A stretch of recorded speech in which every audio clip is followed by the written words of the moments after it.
Amigos y hermanos, muy buenos días.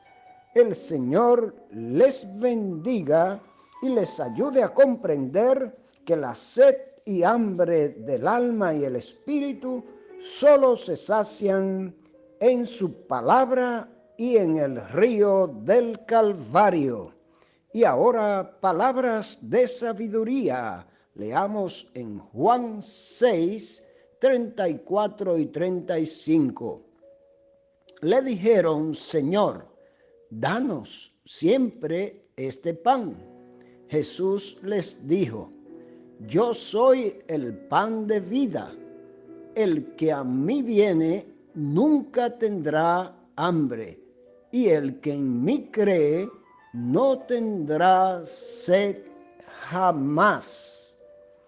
Mis amados amigos y hermanos, reciban nuestra sincera gratitud por la gentileza de acompañarnos cada día para compartir con nosotros estos breves minutos de saludable alimento para el alma, rica nutrición para la mente y fresco refrigerio para el espíritu. Seguimos disfrutando del estupendo y delicioso contenido de este extraordinario capítulo 6 del Evangelio de Juan, con los aportes de los bíblicos y atinados comentarios del doctor William MacDonald. En el día de hoy damos inicio a un tema de capital interés, un tema de vida o muerte, un tema de salvación o perdición eterna. Nos referimos a la solemne declaración del Señor en el versículo 35. Yo soy el pan de vida. Mis amados, debido a la importancia del tema citado, les ruego encarecidamente presten la mayor atención al mismo, que como siempre será muy bien explicado por nuestro comentarista, el doctor MacDonald, basado en los versos del 35 al 39. Pero antes, robustecemos los comentarios de ayer acerca de los versos 27 a 29 con una pincelada muy adecuada de la autoridad bíblica de Matthew Henry, como sigue. Al oír de trabajar, los judíos piensan en las obras de la ley y piensan que Jesús alude a obras especiales necesarias para alcanzar un puesto en el reino de Dios. Por eso preguntan: ¿qué debemos hacer para poner en práctica las obras de Dios? Verso 28. Es decir, las obras en que Dios se complace y tiene por justas. Esta pregunta es de suma importancia cuando se hace con sinceridad y con determinación de obedecer la voluntad de Dios. Ellos entienden, al menos, que una comida que permanece para vida eterna merece por ellas se haga algún esfuerzo grande.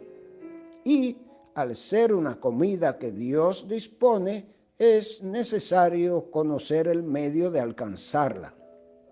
La respuesta de Jesús es clara, directa y definitiva. Esta es la obra de Dios, que creáis en el que Él ha enviado. ¿Quiere esto decir que la fe es una obra? Entonces, ¿cómo podemos salvarnos por gracia si la fe es una obra que el hombre debe hacer?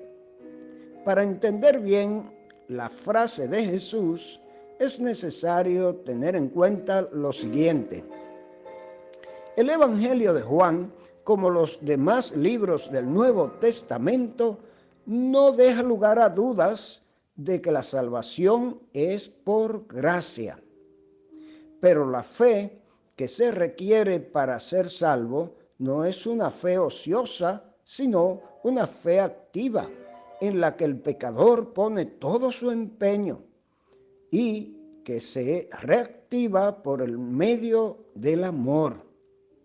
Por lo que Pablo habla de la obra de vuestra fe en Tesalonicense. El hecho de que la fe no se adquiera por medio del trabajo no quiere decir que sea una fe que no obra. La obra de la fe es la obra de recibir el don de Dios, como observa Hendriksen, y tanto él como Strong comparan la fe a la raíz de un árbol. La raíz no produce por sí misma el agua y los minerales de que se nutre el árbol, sino que los recibe como un don del suelo. Sin embargo, ejerce una labor necesaria y ardua para sacar del suelo lo que será después la savia que dé vida al árbol. Continuamos con los comentarios del doctor McDonald, que nos dice: el Señor Jesús en el versículo 35 declaró la verdad simple y llanamente. Él es el pan de vida. Aquellos que vienen a Él encuentran en Él lo que es suficiente para satisfacer su hambre espiritual para siempre. Quienes creen en Él sacian su sed para siempre. Puedes ver las palabras "yo soy" en este versículo y reconocer que el Señor estaba afirmando ser igual a Jehová. Sería un disparate que un pecador pronunciara tales palabras. Ningún ser humano puede satisfacer su propia hambre o sed espiritual, por no hablar de satisfacer el apetito espiritual de todo el mundo. Vimos en el versículo 30 que los judíos incrédulos habían pedido al Señor una señal para que pudiera ver y creer. Aquí, en el versículo 36, Jesús dice que ya les había dicho que le habían visto a Él, la mayor señal de todas, y sin embargo no creían. Si el Hijo de Dios podía estar delante de ellos en perfecta humanidad y no ser reconocido por ellos, entonces era dudoso que ninguna señal los convenciera. El Señor no se desanimó con la incredulidad de los judíos. Sabía que todo el propósito y los planes del Padre se cumplirían. Incluso si los judíos a quienes les hablaba no lo aceptaban a Él, todos los escogidos por Dios vendrían a Él. Como lo pone Pink, el darse cuenta de la invencibilidad de los consejos eternos de Dios da una calma, un equilibrio, un valor, una perseverancia que nada más puede. El versículo 37 es muy importante porque enseña dos de las verdades más importantes de la Biblia.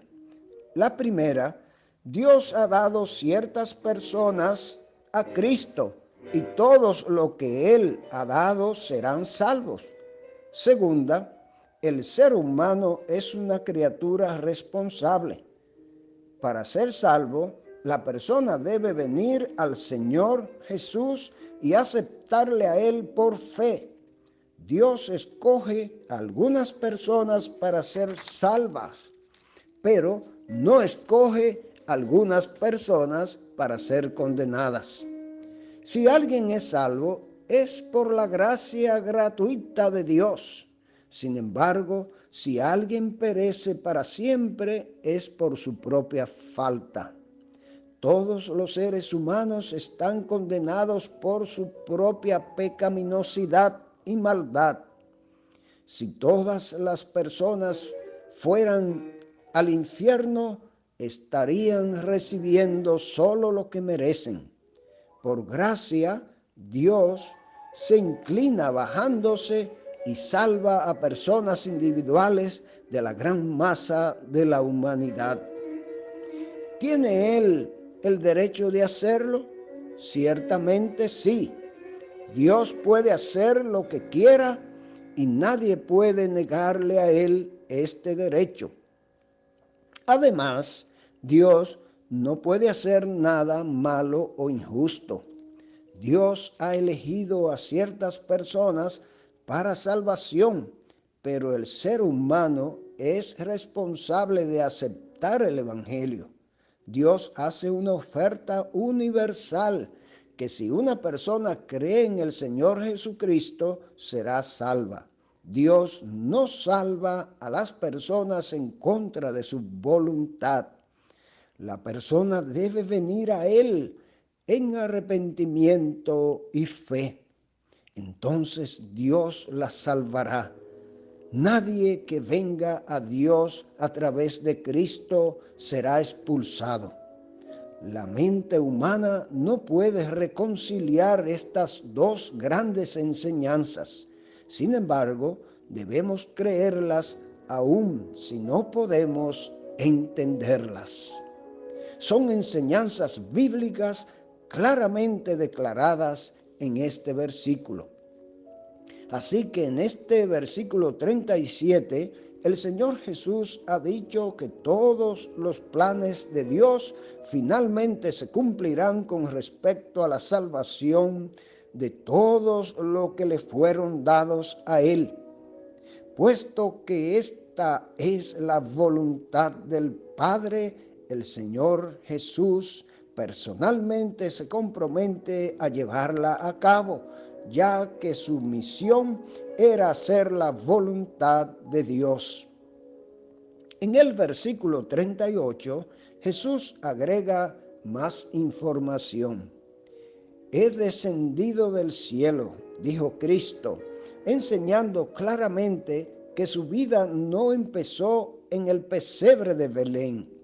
Al contrario, Él existía por toda la eternidad con Dios Padre en el cielo. Al venir al mundo, Él fue obediente Hijo de Dios. Voluntariamente tomó el lugar de un siervo para hacer la voluntad de su Padre. Ello no quiere decir que no tuviera su propia voluntad, sino que su voluntad estaba en perfecto acuerdo con la voluntad de Dios Padre. La voluntad del Padre era que todo el que fue dado a Cristo fuera salvado y cuidado hasta la resurrección de los justos, cuando serán resucitados y llevados al cielo, según verso 39. Las palabras nada y lo se refieren a los creyentes, pero no individualmente. Se refiere al conjunto global de cristianos que serán salvos a lo largo de los años. El Señor Jesús es el responsable de asegurar que ningún miembro del total se pierda, sino que todo el conjunto sea resucitado en el día final. El día postrero, el día último o final, en lo que concierne a los cristianos, se refiere al día cuando el Señor Jesús vendrá en el aire y los creyentes serán arrebatados para encontrarse con Él y estar para siempre con Él. Para los judíos significa la venida del Mesías en gloria. Amén y amén. Ojalá que esto sea muy pronto, pero será grave, catastrófico para aquellos que no le hayan conocido, que no le hayan recibido como Salvador.